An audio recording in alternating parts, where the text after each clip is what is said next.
오늘은 양육, 성령의 학교라는 제목으로 함께 하나님의 말씀을 나누기 원합니다.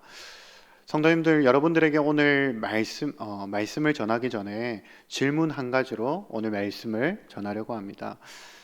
우리가 다 큰 어른이 되었는데, 우리가 다 큰 성인이 되었는데 왜 우리는 아직까지 이 양육을 받아야 할까요? 양육이라는 말은 보통 자녀 양육이라는 말과 같이 어린아이들을 보살펴서 자라나게 할 때 그때 쓰이는 용어가 바로 양육인데, 왜 교회에서는, 기독교에서는 우리 모두가 일생 동안 양육을 받아야 한다고 말씀하는지 한번 생각해 보자는 말씀입니다. 그 이유는 우리가 예수님을 믿었다고 해서 그 즉시로 예수님을 곧바로 닮아서 완전한 성인이 되는 것이 아니기 때문입니다. 우리는 예수님을 믿고 이 세상을 살아가는 날 동안 모두 성화의 과정, 곧 옛사람을 벗어버리고 새 사람으로 변화되는 과정 중에 들어가게 됩니다. 그런데 이 성화 과정을 주도하시는 분이 있는데요. 물론 성삼위 하나님의 충만한 은혜로 우리가 그렇게 성화가 되어지지만 이 성화의 과정을 주도하시는 분이 계시는데, 그분이 바로 누구냐면 바로 성령 하나님이십니다. 온 세상을, 천지를 창조하실 때 주도적으로 작정하시고 섭리하신 분이 성부 하나님이시고, 또 온 세상을 구원하시기 위해서 이 땅에 직접 오셔서 십자가를 지시고 부활하신 그 일을 주도적으로 하신 분이 성자 예수님이라고 한다면, 이제 이 땅 가운데 남으셔서 그 구원의 사역을 주관적으로 내가 그 구원을 완성할 수 있도록 우리 안에 내주하셔서 도와주시는 분이 계신데, 그분이 바로 누구냐면 성령 하나님이라는 말씀입니다. 그래서 우리는 이제 이 성령 하나님의 주도 아래에서 일생을 어린아이와 같은 심정으로 양육을 받게 되는데요. 이것을 다른 말로 하면 성화의 과정, 또 오늘 설교 말씀의 제목처럼 성령의 학교이다 라고 이렇게 말씀을 드릴 수 있겠습니다. 오늘 저는 이 양육이라는 주제로 빌립보서의 말씀을 여러분들과 함께 나누려고 하는데요. 이 말씀을 나누면서 제 안에 이런 마음이 있습니다. 여러분들에게 단순히 올해 상반기에 진행되는 이 온라인 양육의 신청을 강요하거나 홍보하고 싶지는 않습니다. 왜냐하면 양육은 뭔가 대단한 홍보를 해야, 강요를 해야, 그런 강요가 있어야만 들어야 하는 것도 아니고, 또 교회에서 해마다 하는 그런 프로그램의 행사 중에 하나로 들으면 좋고 안 들으면 그만인 그런 것이 아니기 때문입니다. 앞에서 말씀드린 것처럼 우리는 반드시 예수님을 믿었다고 한다면 이 성령의 학교에서 성령께서 주도하시는 성화의 과정을 평생토록 일생 동안 주님 볼 때까지 어린아이처럼 양육받아야 하는 사람들입니다. 그저 오늘 바라옵기는 우리 모두가 이 하나님 말씀 앞에 서서 이 진리의 성령께서 우리 가운데 깨우치시고, 또 오늘도 우리 안에서 이 성화를 이루어 가시는 이 성령의 음성을 깨닫고 듣게 되시는 그러한 시간이 되기를 간절히 소망합니다. 오늘 우리가 함께 나눌 말씀은 빌립보서 말씀인데요. 말씀에 들어가기 전에 먼저 이 빌립보서의 역사적인 배경을 한번 생각해 봅시다. 우리가 말씀을 제대로 이해하기 위해서는 이 말씀이 누가 누구에게, 또 언제 어디서 어떻게 무엇을, 또 궁극적으로 왜 이 말씀이 쓰여졌는지 그 배경을 알아야 말씀을 제대로 이해할 수가 있는데요. 너무나도 이 배경을 아는 것이 그래서 중요한데요. 오늘 두 가지로 이 역사적인 배경을 말씀드리고 설교를 하려고 합니다. 먼저 첫 번째, 이 빌립보 도시의 역사를 한번 생각해 봅시다. 빌립보라는 도시가 이 이름으로 불려진 때는 바로 주전 BC 358년경이었습니다. 그때는 헬라 시대였는데요. 당시 헬라 시대의 영웅이었던 이 알렉산더 제왕, 여러분들이 한 번쯤 들어보셨을 알렉산더 제왕의 아버지의 이름이 바로 이 필립 2세라고 하는데요. 이 필립 2세가 이 지역이 얼마나 마음에 들었던지 자기 이름을 빌려다가 이곳은 빌립에게 속한 도시다라는 의미로 빌립보라고 불려지게 되었고, 그때로부터 지금까지 빌립보라고 이 도시가 불려지고 있습니다. 빌립 2세가 이 지역을 그토록 마음에 들어 했던 이유가 있는데요. 그 이유는 바로 아시아와 유럽, 아시아와 이 마게도냐를 이어주는 아주 중요한 교통의 요지였기 때문에 당시 이 세계를 제패할 때 이 빌립보 지역을 다스리느냐 마느냐가 세계 제패의 세계 패권이 달려 있다고 할 정도로 아주 중요한 도시 중에 하나였습니다. 그런데 우리가 아주 소중한 물건일수록 우리 손에 넣기가 힘든 것처럼 당시 빌립보 도시도 그랬던 것 같습니다. 빌립보에는 이 적들의 수많은 침입들을 막아냈던 이 야만인들이 살고 있었는데요. 이 야만인들 때문에 빌립의 아들이었던 알렉산더 제왕, 그 위대한 알렉산더 제왕도 이 빌립보 도시를 도시화하기에는 참 어려워했던 것 같습니다. 그런데 이제 헬라 시대가 저물고 이제 로마 시대가 이제 되었는데요. 도래하게 되었는데요. 이 로마는 헬라 제국과 달리 이 빌립보 도시의 유연한 정책을 펼치기 시작했습니다. 그래서 강압적으로 야만인들을 몰아내지 않고 이들에게 리틀 로마와 같은 작은 로마시와 같은 도시와 같은 그런 특권을 오늘날 특례시처럼 특권을 부여하기 시작했습니다.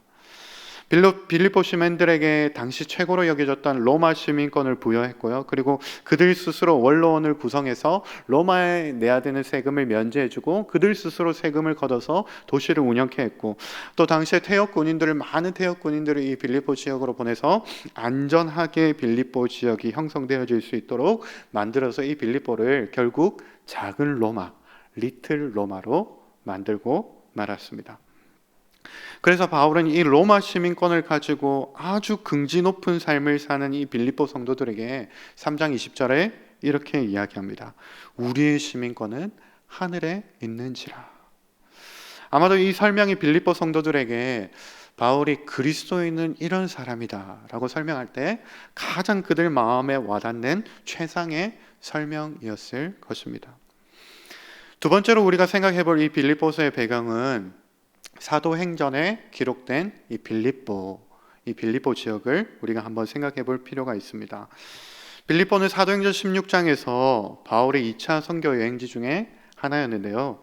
이 지역은 바울의 일생일대에 있어서 아주 중요한, 그가 예수님을 만났던 그 다메섹 도상 다음으로 아주 중요한 장소 중에 하나였습니다. 바울은 2차 선교 여행을 준비하고 또 2차 선교 여행을 떠나면서 그의 마음에 작정했던 것이 있습니다.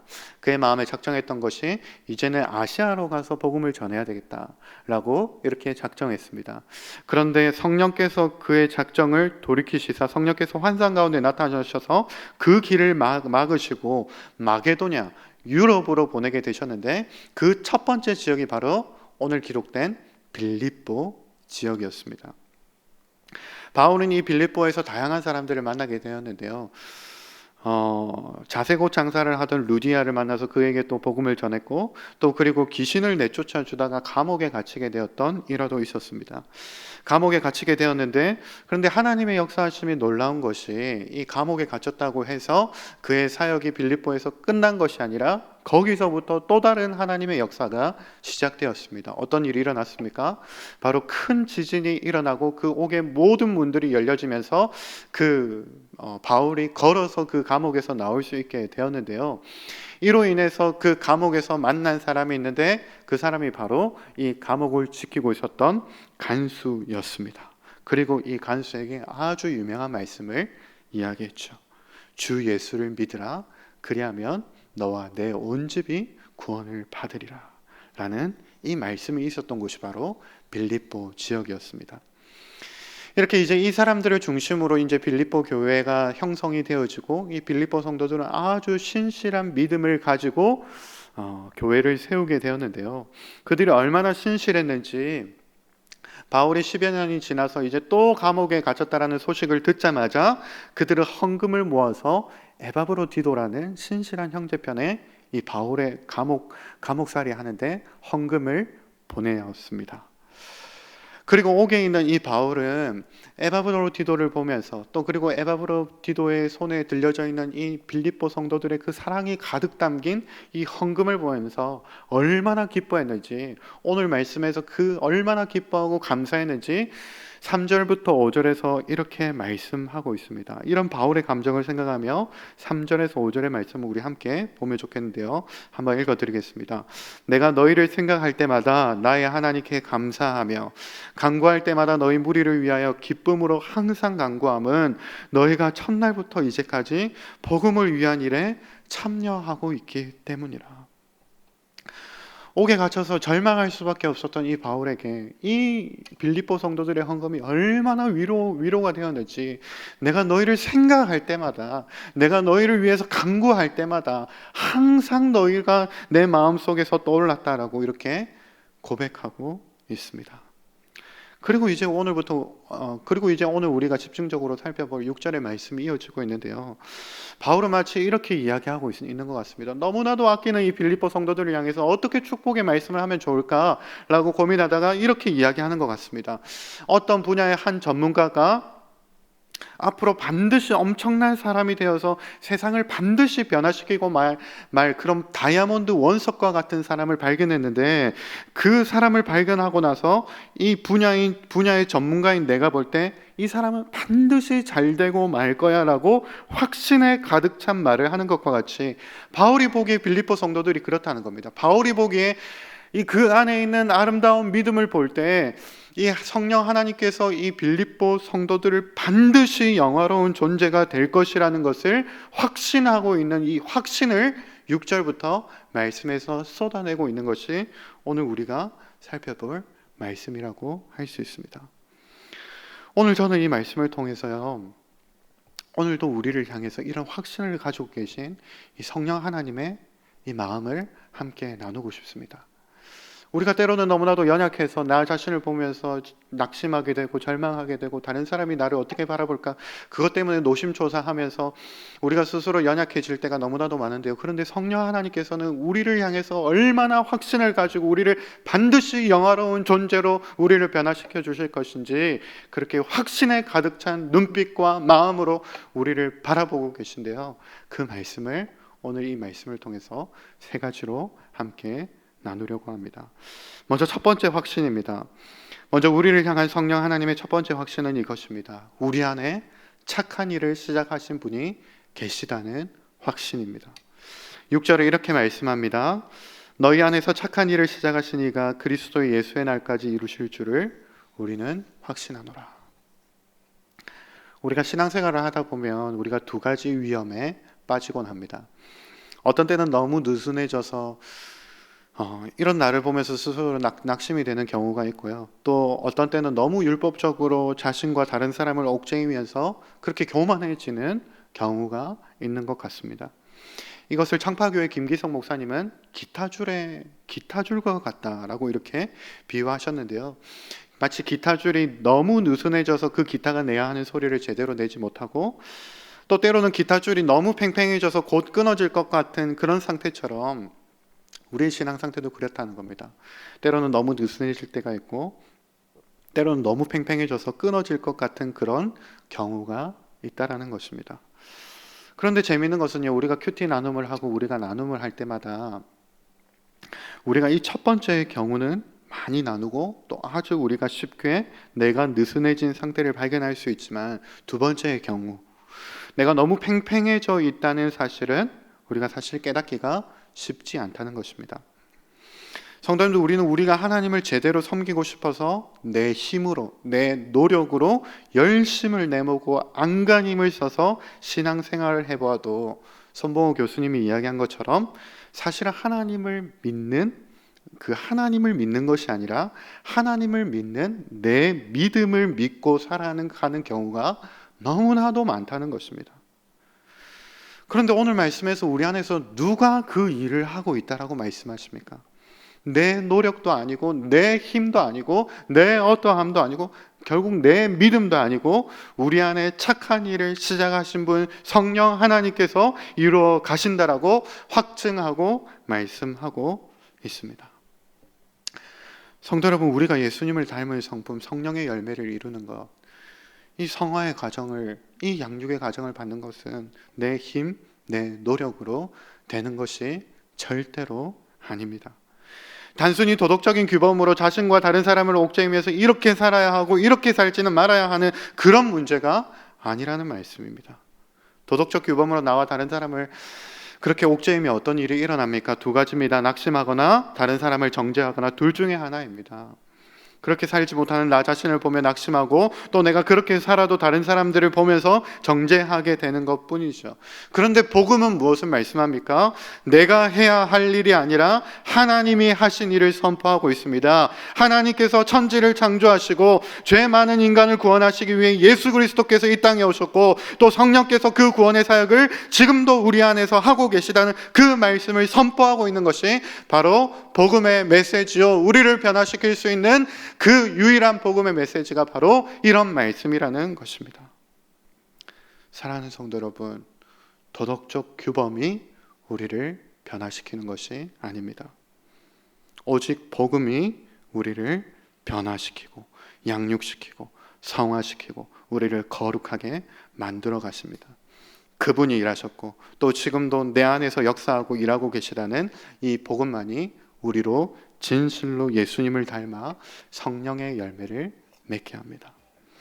그래서 우리를 지으시고 또 우리를 구원하신 하나님께서 이제 우리 안에 역사하셔서 이렇게 확신하고 있습니다. 6절 말씀을 제가 쉬운 성경 버전으로 한 번 더 읽어드리겠습니다. 하나님께서는 여러분 안에서 선한 일을 시작하셨습니다. 그분은 끊임없이 일하고 계시므로 예수 그리스도께서 오시는 마지막 날에 그 모든 선한 일을 확실히 완성하실 것입니다. 두 번째 확신입니다. 두 번째로 오늘 바울이 확신하고 있는 것은 바로 이 빌립보 성도들이 은혜에 참여한 자라는 것을 확신하고 확증하고 있습니다. 7절 말씀을 제가 한번 읽어드리겠습니다. 내가 너희 무리를 위하여 이와 같이 생각하는 것이 마땅하나니 이는 너희가 내 마음에 있음이며 나의 매임과 복음을 변명함과 확정함에 너희가 다 나와 함께 은혜에 참여한 자가 됨이라. 바울이 옥에 갇혔을 때 초대교회의 위기는 같이 왔습니다. 바울이 옥에 갇혔다는 이 사실로 인해서 초대교회 사람들이 많은 자들이 그것을 믿음을 저버리고 배신하고 배교하고 이 바울을 떠나가기 시작했습니다. 그런데 그 중에서 빌립보 성도들이 보여준 신실함은 바울에게 적지 않은 위로가 되었습니다. 그래서 내가 이렇게 매여 있을 때에도 내 복음이 의심받는 이 순간에도 함께 참여해 주었다는 것을 하나님 앞에서 지금 확신한다, 내가 확증한다라고 이렇게 고백하고 있습니다. 우리가 지금 살고 있는 이 시대의 가장 큰 문제는 개인주의라고 할 수 있습니다. 물론 이 시대가 이전 시대에 비해서 한 사람 한 사람이 얼마나 다르고 나와 다른 사람과 결코 나는 다른 사람과 비교할 수 없는 그런 아주 존귀한 사람이라는 것을, 인간의 존엄성을 강조한다는 면에서는 이 시대가 우리에게 아주 긍정적인 영향을 끼치고 있다는 것은 사실입니다. 그런데 인간 한 사람 한 사람이 도대체 왜 귀한지, 그것을 하나님 안에서 또 공동체 안에서 발견하지 못한 사람들은 겨우 자기 자신 정도만 아끼며 살아가는 이런 개인주의가 만연하는 시대가 되어버렸습니다. 그래서 오늘날 사람들의 목표는 정말로 이런 것 같습니다. 남들에게 해가 되지 않는 한 자유를 누리고 또 남들에게 도움을 받지 않으면서 나 혼자 살기 위해 부단히 애를 쓰며 살아가는 것 같습니다. 나와 다른 사람의 사이에 높은 벽을 쌓아놓고 되도록 나와 상관없는 일에 참여하지 않도록, 다른 사람도 나의 일에 참여하지 않도록 그렇게 애쓰면서 살아가고 있습니다. 문제는 이런 시대의 흐름에 따라서 신앙도 개인주의화 되어 가는 것이 문제겠죠. 대형교회에서 사역하는 사역자들의 이야기들을 이따금씩 듣다 보면 요즘 주일에 예배는 드리지만 다른 사람이 내 일에 간섭하거나 또 내가 다른 사람이나 사역에 참여하는 것은 싫어서 축도할 때 나가는 성도님들이, 눈에 띄지 않게 축도할 때 나가는 성도님들이 그렇게 많다고 합니다. 그런데 성경에서 기대하는 인생의 모습은 그런 게 아니죠. 우리는 아담과 하와처럼 더불어 살아야만 하는, 서로 도와주면서 살아야 하는, 나 혼자는 너무나도 부족한 인생들로 그런 모습으로 지음받은 사람들입니다. 그래서 혼자 모든 것을 다 할 수 있는 슈퍼히어로로 우리를 부르시지 않고 이 교회라는 공동체로 부르시고, 이 교회라는 공동체 속에서 우리가 성령의 열매를 맺게 하셔서 이 세상에 선한 영향력을 끼치게 하는 것이죠. 사랑하는 성도 여러분, 우리는 이미 복음의 은혜에 참여된 자예요. 초대된 자입니다. 우리는 유기체적으로 예수 그리스도를 머리로 하고 서로가 서로에게 연결되어져야만 제대로 변화되어서 성화를 이루어 나갈 수 있고 하나님 안에서 양육을 받으며 하나님을 영화롭게 하는 삶을 영위할 수 있게 됩니다. 이어서 세 번째 확신입니다. 세 번째로 오늘 사도 바울이 확신하고 있는 것은 바로 우리는 사랑이라는 확신입니다. 오늘날 우리가 살아가는 이 시대의 문제가 개인주의다라고 이렇게 말씀드렸는데요. 이것을 또 다른 말로 표현하자면 사랑이 모자란 시대이다라고 이렇게 이야기할 수 있습니다. 왜냐하면 세상의 많은 문제들이 바로 사랑이 부족하고 사랑이 없어서 비롯된 문제이기 때문인데요. 세상 대부분의 가요가 사랑에 대해서 노래하고 사람들은 사랑을 갈망하며 진정한 사랑을 찾아서 일생을 보내지만 진정한 사랑을 찾지 못하고 제대로 된 사랑 한번 하지 못하고 이 세상을 마감하는 것이 바로 이 세상의 큰 저주 중에 하나라고 할 수 있습니다. 그런데 성경은 무엇을 말씀합니까? 하나님이 사랑이시고 그 하나님의 형상대로 지음받은 존재가 바로 우리라고 말씀합니다. 그래서 우리는 사랑할 때 가장 빛나는 존재가 바로 우리들이고 또 사랑하고 사랑받기 위해 태어난 존재가 우리들이고 또 우리가 서로 사랑할 때 비로소 우리가 그의 제자인 줄로 알게 될 것이라고 성경은 우리에게 말씀하고 있습니다. 그래서 오늘 사도 바울은 9절에 이렇게 말씀합니다. 원문에 더 가까운 번역으로 번역된 이 쉬운 성경으로 제가 한번 읽어드리겠습니다. 여러분들을 위해서 기도합니다. 여러분의 사랑이 나날이 커지고 그 사랑으로 더 풍성한 지식과 통찰력을 갖게 되기를 기도합니다. 무슨 말씀입니까? 그 당시 헬라 사상 안에는 이 지식과 통찰력을 가지는 것이 너무나도 중요했는데요. 이 너무나도 중요한 이 모든 일의 시작이 바로 사랑이라는 겁니다. 우리가 하나님을 깊이 있게 알아가고 예수님을 닮아가고 성령의 열매를 맺는 이 모든 과정 중에서 우리가 결국 영화로운 존재가 되어야 하는데 우리가 이러한 양육 과정 가운데서 우리가 자라나야 하는데 이 모든 일의 시작과 중심에 무엇이 있어야 하냐면 바로 사랑이라는 말씀입니다. 그런데 오늘 말씀을 자세히 보시면 사도 바울은 단순히 이 사랑을 가지고 이 사랑이라는 주제로 그래서 너희들이 이렇게 사랑을 해야 되고 하나님 사랑 실천 한 가지, 이웃 사랑 실천 한 가지씩 과제를 내주고 있지 않습니다. 그 전에 여러분들 안에 있는 그 사랑이 있다는 것을 확증하고 확인시켜 주고 있습니다. 그리고 그 사랑이 더 커지고 확장되어서 지식과 모든 총명을 더 풍성하게 되기를 위해서 기도하고 있는 것이죠. 그러니까 우리가 사랑을 실천하고 그 사랑을 시도하기 이전에 우리는 이미 하나님의 형상으로 지음받아서 사랑이 우리 안에 이미 있다는 것을 확인시켜주고 확신하고 있다는 말씀입니다. 사랑하는 성도 여러분, 저와 여러분들은 사랑이신 하나님의 형상으로 지음받은 사람들입니다. 그래서 사랑하기 이전에 우리는 먼저 우리 존재 자체가 하나님의 형상을 따라서 사랑이라는 것을 기억해야 합니다. 그래서 우리는 사랑할 때 가장 어울리고 사랑하는 일에 가장 적합하고 우리는 사랑하는 일의 전문가로 지음받은 사람들입니다. 그런데 때로 우리가 연약한지라 저도 그렇게 생각이 되어질 때가 있습니다. 내 안에 부족한 사랑을 보면서 나는 사랑하기에 어울리지 않는 사람이야.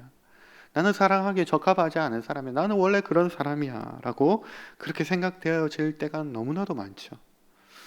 그런데 안데르센의 그 유명한 미운 오리 새끼의 동화를 보면 어떻습니까? 오리 가운데 미움을 받으면서 자기 스스로 아무도 어울리지 못하는 그런 하찮은 존재라고 이 백조가 그렇게 느낄 때 그의 앞에 나타난 백조를 보면서 그제서야 자기 자신이 백조라는 것을 깨닫게 되었죠. 마치 그 백조가 그 백조를 보면서 깨닫고 날개를 펼치는 것처럼 우리도 사랑이시니 하나님을 발견하고 바라보게 될 때 우리는 다시 한 번 더 깨닫게 되는 것입니다. 우리는 사랑을 하고 못하고 이전에 사랑이신 하나님의 형상으로 지음받은 사랑 그 자체, 우리가 사랑할 때만이 우리가 어울리는 인생이요 사랑하기에 가장 적합한 인생이라는 것을 우리가 깨닫게 된다는 것을 오늘 말씀하고 있습니다. 사랑하는 성도 여러분, 이제 말씀을 맺기 원합니다. 오늘 사도 바울은 자신의 눈에 넣어도 아프지 않는 이런 빌립보 성도들을 보고 이 빌립보 성도들을 향해 세 가지의 확신을 선포하고 있습니다. 첫 번째 확신이 무엇이었습니까? 너희들 안에, 우리 안에 착한 일을 시작한 분이 계시다는 것입니다. 그리고 두 번째 확신이 무엇이었습니까? 너희는 은혜에 참여한 자이다. 우리는 은혜에 참여한 자이다. 이렇게 확신하고 있고, 그리고 세 번째 확신이 무엇입니까?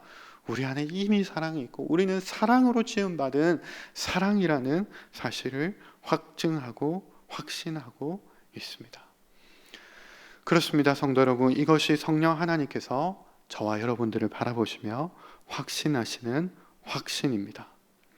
성령 하나님께서는 저와 여러분들을 반드시 그리스도의 예수의 날까지 우리가 완전히 예수를 닮아 영화로운 존재가 될 것을 확신하는 가운데 오늘 이 확신에 가득 찬 말씀을 우리 가운데 들려주고 계십니다. 우리가 아무리 부족해서 자주 넘어지고 변덕을 부리더라도 이렇게 연약한 우리의 모습이 아니라 그분의 확신이 그분의 확신만이 우리를 변화시켜 주신다는 말씀입니다. 그리고 확신에 가득 찬 그 눈빛으로 우리의 마음의 문을 오늘도 연신 두드리고 계십니다. 우리의 마음의 주인인 그분께서 문을 박차고 그냥 들어오셔도 되는데 그런 것이 아니라 오늘도 우리 문 밖에 서서 우리가 기쁨으로 그 확신에 가득 찬 그분의 손을 잡을 때까지 우리를 기다려주고 계십니다. 오늘 이 저녁에 오늘도 우리 마음 문 밖에 서서 우리에게 그 음성을 들려주시는 그 하나님의 손을 잡게 되시는 저와 여러분들이 되시면 좋겠습니다.